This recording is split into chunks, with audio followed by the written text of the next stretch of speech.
Buonasera da Sicilia 24, i titoli del telegiornale.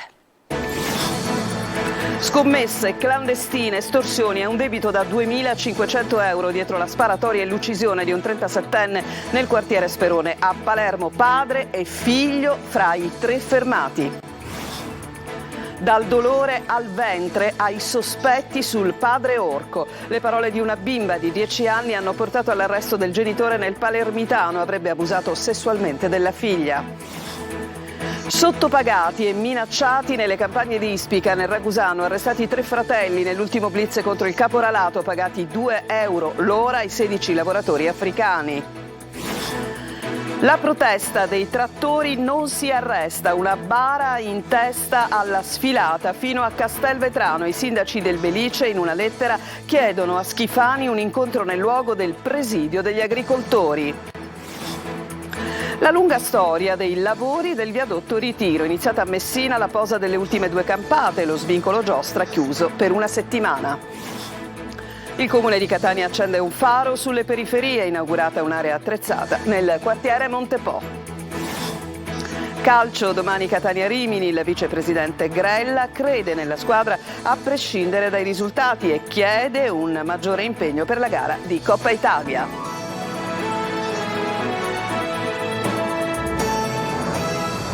Ancora ben trovati, scommesse clandestine, estorsioni e un debito di 2.500 euro. In questo ambito sarebbe maturato il conflitto a fuoco che ieri sera ha sconvolto il quartiere Sperone a Palermo. Una scena da Far West con 2 gruppi di persone che si inseguivano sparando. Alla fine il bilancio è di un morto, un ferito grave e 2 feriti lievi. Tra i fermati ci sono anche appunto 2 feriti. Il servizio. Si chiama Antonio Mira, 55 anni e titolare di una sala scommesse. È lui l'uomo accusato dalla polizia di aver ucciso Giancarlo Romano e ferito gravemente Alessio Caruso ieri sera allo Sperone di Palermo. È in stato di fermo insieme al figlio che lo avrebbe aiutato e allo stesso Caruso, ancora in gravi condizioni in ospedale. Anche il presunto assassino è ferito, in maniera però più lieve, a una gamba. Gli uomini della squadra mobile di Palermo e del servizio centrale investigativo della polizia ritengono di aver ricostruito l'intera vicenda partendo dalle attività dei 4 e ripercorrendo i fatti attraverso le immagini delle telecamere di videosorveglianza degli esercizi commerciali della zona. Una vicenda che si sviluppa nel giro delle scommesse clandestine con una punta nelle estorsioni. Tutto nasce da un presunto debito di 2.500 euro che avrebbe contrapposto 2 gruppi, da una parte Romano e Caruso, dall'altro Mira e il figlio. Secondo le indagini la prima aggressione sarebbe avvenuta da parte della vittima Giancarlo Romano, che avrebbe tentato di riscuotere il credito vantato insieme al ferito Alessio Caruso di 27 anni. Ne sarebbe nata una lite e una sparatoria di fronte alla sala scommesse di Mira, in Corso dei Mille, durante la quale sarebbe rimasto ferito proprio Antonio Mira ed una seconda persona. Ma la famiglia Mira non poteva passare sopra affronto e ferite, dunque avrebbe reagito alla tentata estorsione inseguendo i suoi aggressori insieme al figlio. Il conflitto a fuoco sarebbe ripreso poco distante e proseguito lungo le strade del quartiere fino a via 27 maggio, dove Antonio Mira avrebbe ucciso Romano e ferito gravemente Caruso. In stato di fermo anche lo stesso Caruso, il ferito grave, che avrebbe assistito la vittima nel suo tentativo di recupero crediti che gli inquirenti considerano comunque un'estorsione, peraltro su proventi illeciti. Una complessa storia criminale, quella ipotizzata dagli investigatori, finita nel sangue e forse non ancora conclusa del tutto. Adesso una storia terribile che arriva dal palermitano. Una donna si reca in ospedale con la figlia di 10 anni, la bambina ha dei dolori al basso ventre, scopre che la bambina è stata violentata. La piccola ha raccontato agli investigatori delle molestie subite dal padre, che è stato arrestato. Giusy Lazzara. La bambina si piegava e piangeva, i dolori erano sempre più forti al basso ventre. La mamma, preoccupata, la porta in ospedale. I medici del Di Cristina di Palermo si sono accorti subito che quelle lesioni sospette potevano essere un segno di abusi. Ulteriori approfondimenti hanno confermato la terribile ipotesi della violenza sessuale e, come accade in questi casi, i sanitari hanno informato i carabinieri di Termini Imerese, dove viveva la bambina con la madre. La brutta scoperta è che il padre, secondo le indagini dei militari, è accusato di quelle violenze sulla figlia di appena 10 anni. Immediato il suo arresto su ordine del giudice per le indagini preliminari del Tribunale di Termini Imerese. La madre ha dichiarato di non aver mai sospettato niente. La loro famiglia attraversava un momento difficile dopo la separazione. Per questo la figlia dormiva spesso a casa del padre. È stata la stessa bambina, sentita dagli investigatori con l'ausilio di uno psicologo, a fornire elementi che confermerebbero le violenze subite. E torniamo a occuparci di caporalato. In questa occasione, per un'operazione dei carabinieri di Ragusa, sono stati arrestati 3 fratelli per sfruttamento del lavoro ed estorsione nei confronti di 16 lavoratori di origine africana. Sentiamo. Giovani extracomunitari sottopagati e minacciati nelle campagne di Ispica, nel Ragusano, l'ultimo blitz contro il caporalato che ha portato agli arresti domiciliari 3 fratelli titolari di un'azienda agricola di produzione di ortaggi.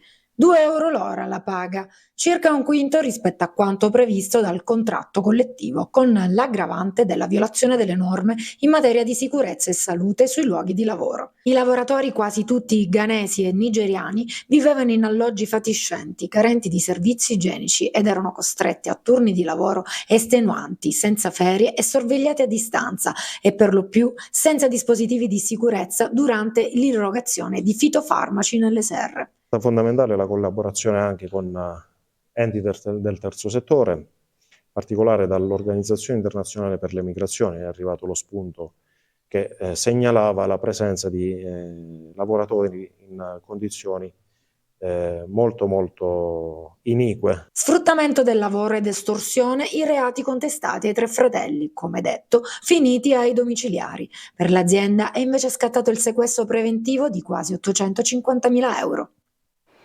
E non si arrestano i presidi degli agricoltori in Sicilia a bordo dei loro trattori, che oggi hanno sfilato fino a Castelvetrano. Al fianco degli agricoltori ci sono 11 sindaci del territorio del Belice che hanno chiesto al governatore Schifani un incontro proprio nel luogo delle proteste. Lorena Dolci. Arrabbiati, instancabili, da Pozzallo a Resultano gli agricoltori continuano ad alzare la voce. Oggi hanno bloccato la rampa di immissione sull'autostrada A19 all'altezza di Resultano in provincia di Caltanissetta. Un corteo di circa 300 persone con al capo alcuni sindaci hanno presidiato per alcune ore lo svincolo autostradale. E sempre oggi la protesta ha raggiunto a Castelvetrano, ad aprire il corteo di trattori una bara simbolo della morte dell'agricoltura. Ma dopo aver ricevuto la solidarietà di cittadini, studenti, famiglie e dello stesso arcivescovo di Agrigento, gli agricoltori e gli allevatori ottengono anche il sostegno degli amministratori. 11 sindaci dei comuni del Belice hanno scritto una lettera al presidente della regione Schifani e all'assessore San Martino, invitandoli a raggiungere il presidio permanente sulla scorrimento veloce Sciacca Palermo. Promotore dell'iniziativa il capo dell'amministrazione comunale di Santa Margherita, Gaspare Viola. I manifestanti, dice, soffrono da anni condizioni ormai non più sostenibili di lavoro sottopagato e noi sindaci, si legge nel documento, siamo coscienti che dalla loro causa dipende il futuro stesso delle nostre comunità. Si chiama Ultimo Brindisi, l'operazione odierna che ha permesso di scoprire una maxi evasione dell'IVA sulle bevande. Siamo a Catania, nel catanese, 10 arrestati da parte della Guardia di Finanza, è indagato anche il boss, anzi scusate, il figlio di un boss legato ai Santa Paola. Sentiamo Tonino De Mana. 10 persone arrestate, 17 divieti di esercitare l'attività d'impresa e il sequestro di 30 milioni di beni nei confronti di 17 società e 25 indagati. È il bilancio dell'operazione Ultimo Brindisi della Guardia di Finanza di Catania, coordinata dalla Procura Europea di Palermo nei confronti di un'organizzazione che avrebbe illecitamente commercializzato bevande in Italia evadendo l'IVA. Tra gli indagati anche il figlio incensurato di un boss del clan Santa Paola. Il giudice ha disposto il carcere per 6 indagati e gli arresti domiciliari per altri 4, compresi 2 consulenti fiscali, padre e figlio, ipotizzando a vario titolo i reati di associazione per delinquere, evasione, frode e bancarotta. Emessa una misura cautelare interdittiva nei confronti di 16 imprenditori e di un ragioniere.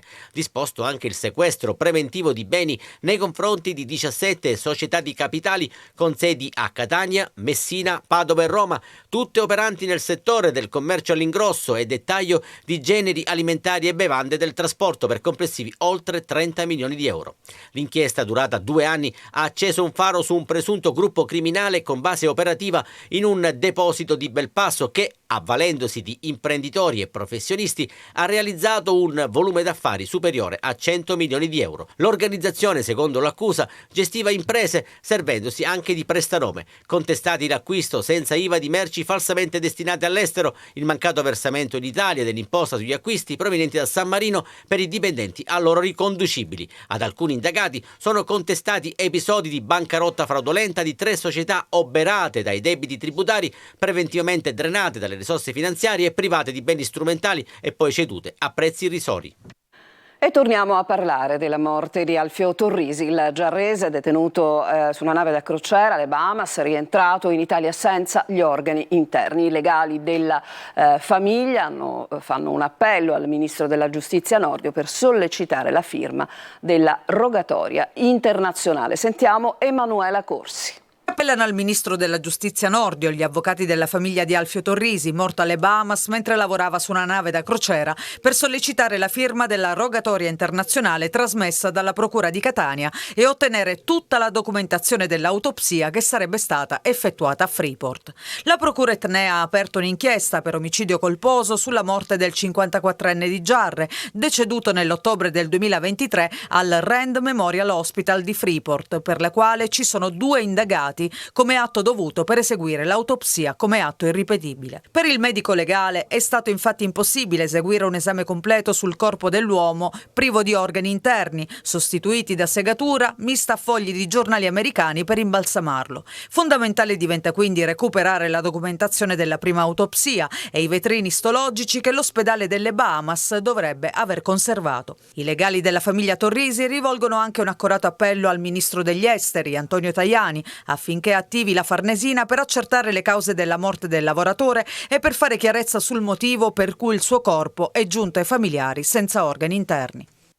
E la Procura di Palermo ha aperto un'inchiesta dopo le denunce fatte alla Guardia di Finanza da alcuni studenti che ritengono di essere stati truffati dall'Università Italo-Bosniaca guidata da Salvatore Messina, presidente del Dipartimento Tecnico Scientifico di Studi Europei Jean Monnet, che avrebbe operato in convenzione con l'Ateneo di Goraz per i corsi in italiano. Il MIUR non ha mai autorizzato l'università a operare in Italia, dunque i titoli di laurea rilasciati agli studenti non hanno alcun valore. Dalle denunce emergerebbe che gli studenti avrebbero effettuato i pagamenti delle tasse universitarie con bonifici all'estero in paesi sempre diversi. Vita da rider a Catania, vi raccontiamo la storia di Lorenzo, a lui hanno rubato la bicicletta e adesso non può lavorare perché, dice, un provvedimento disciplinare è stato appunto emanato dall'azienda perché non ho comunicato il furto. Il servizio è di Giusy Lazzara. Sfrecciano a tutte le ore in bici o sullo scooter. La vita dei rider a Catania non è facile, poche le piste ciclabili e continui furti dei mezzi. Io mi porto letteralmente il pane a casa facendo il rider, mi sono ritrovato senza poter più lavorare, con una pressione aziendale addosso, addirittura con un provvedimento disciplinare sulle mie spalle perché non ho presentato subito, la denuncia. E questo per me è stato un enorme danno. Pagati 9 euro l'ora, 25 centesimi per ogni consegna e 6 centesimi a chilometro. Racimolare 520 euro al mese, se va bene, raccontano i rider, per un contratto di 15 ore settimanali è poco, senza contare i costi di manutenzione delle bici e dello scooter, che devono essere sempre in perfette condizioni. La vita da rider è un sacrificio perenne, quello che spesso i clienti non pensano. Il fatto che magari per loro, salire fino al 4º piano, per loro è normale, ma noi se saliamo magari possiamo rischiare che ci venga rubato il mezzo, che ci venga rubata la bici o lo scooter. L'età dei rider è cambiata, prima erano quasi tutti giovani, anche studenti, adesso ci sono anche i cinquantenni.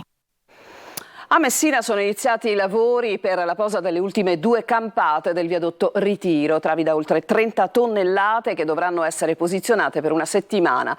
Verrà anche chiuso uno svincolo. Noi sentiamo tutto da Francesco Triolo.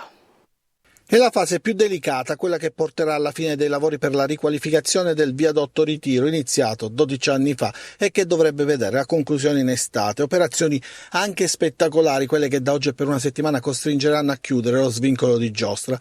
Ci sono infatti da posizionare 4 travi, 2 da 34 tonnellate, 2 da 27 tonnellate, oltre ad altri giunti che andranno a comporre le 2 campate mancanti per il collegamento del viadotto lato mare. La Toto Costruzioni per questo ha fatto arrivare una mega autogru in grado di sollevare sino a 400 tonnellate anche in condizioni meteo non semplici, come quelle che sono previste nelle prossime ore sullo stretto, soprattutto legate al vento, con raffiche attese anche di 60 km/h che possono rendere difficoltoso il movimento delle travi. Per questo la chiusura dello svincolo, con la conseguenza che tutto il traffico è stato dirottato su quello di Boccetta, ma è un sacrificio necessario per il completamento dell'opera. I lavori del viadotto Ritiro sono al centro di diverse polemiche, soprattutto negli ultimi giorni, per via delle scadenze annunciate dal Consorzio Autostrade Siciliane e dalla Toto Costruzioni e contestate dai sindacati. Adesso ci fermiamo, al rientro ci occuperemo di una protesta di ex percettori del reddito di cittadinanza che invocano il lavoro. A tra poco.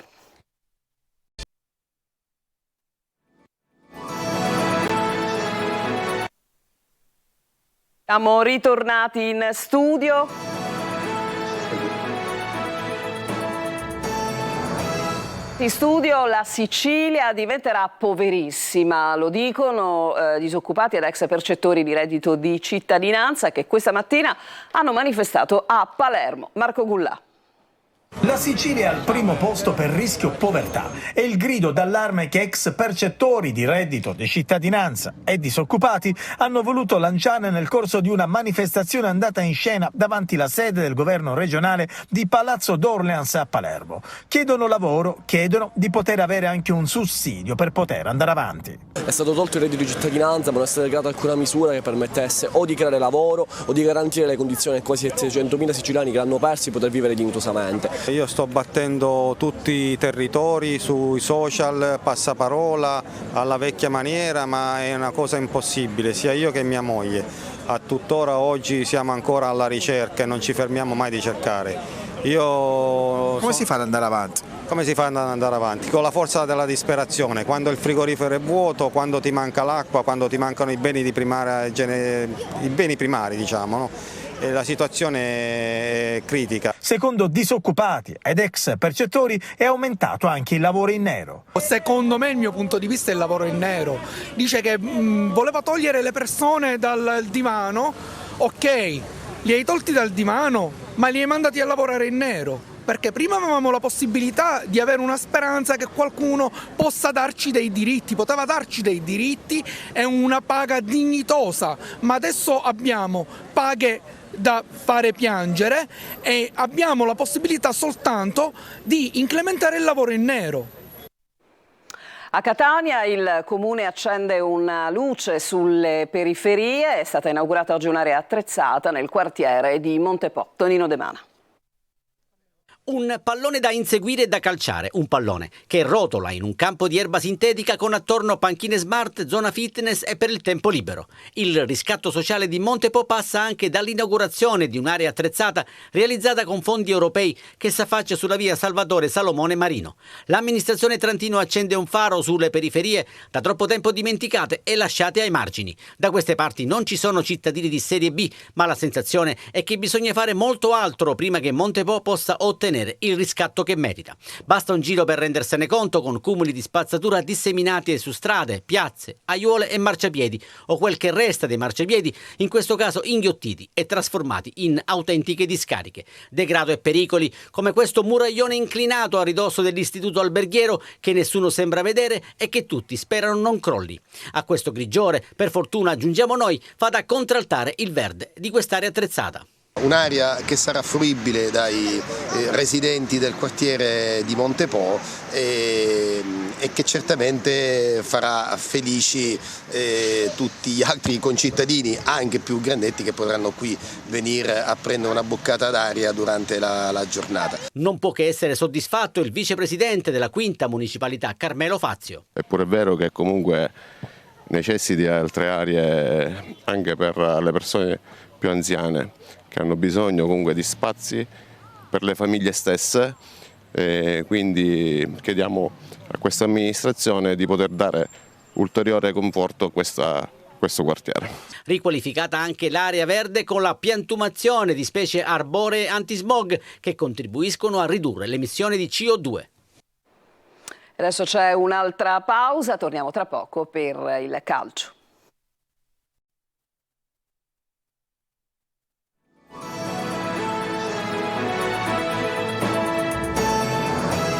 Alla vigilia della partita fra Catania e Rimini ha parlato il vicepresidente dei rossazzurri Grella, chiedendo maggiore impegno alla squadra, ma si è detto convinto che questo gruppo abbia le carte in regola per superare i problemi evidenziati nella stagione. Marco Carli. Attese da tempo, le parole del vicepresidente del Catania Grella arrivano alla vigilia di una gara determinante per la stagione, a pochi giorni da un'altra conferenza stampa che vedrà insieme la dirigenza e il presidente Pelligra e riguarderà il futuro. Ma il futuro, oltre che progettuale, tecnico, e Grella dice ovviamente che si aspetta di più, ma sostiene di credere in questa squadra nonostante i risultati. La squadra oggi attuale sarà cambiata pochissimo a giugno. Mi piacerebbe forse vedere qualche giovane interessante, no? Da aggiungere a una rosa che ha una buona esperienza, buona personalità. In conferenza anche ammissioni di errori, sempre più riguardanti il recente passato che l'attualità, ma sguardo puntato a Rimini. A proposito, ci sarà Di Carmine. No, io sogno la partita come Juve Stabia. Io sensazioni negative non le voglio neanche pensare. Le riflessioni definitive, dice Grella, a fine stagione. Per non far sì che la stagione, almeno virtualmente, si concluda con la partita con Rimini, serve cambiare un trend che accompagna la squadra da 6 mesi. Noi dobbiamo ripartire, ognuno nel suo, ruolo e entro le sue, mansioni deve alzare il suo livello, deve assumersi certe responsabilità e deve fare meglio il suo mestiere. Perché fino adesso i risultati dicono che noi il mestiere lo stiamo facendo meno di quello che è la nostra aspettativa. Ed è con questo servizio che si chiude questa edizione di Sicilia 24. A tutti voi grazie per averci seguito. Buona serata.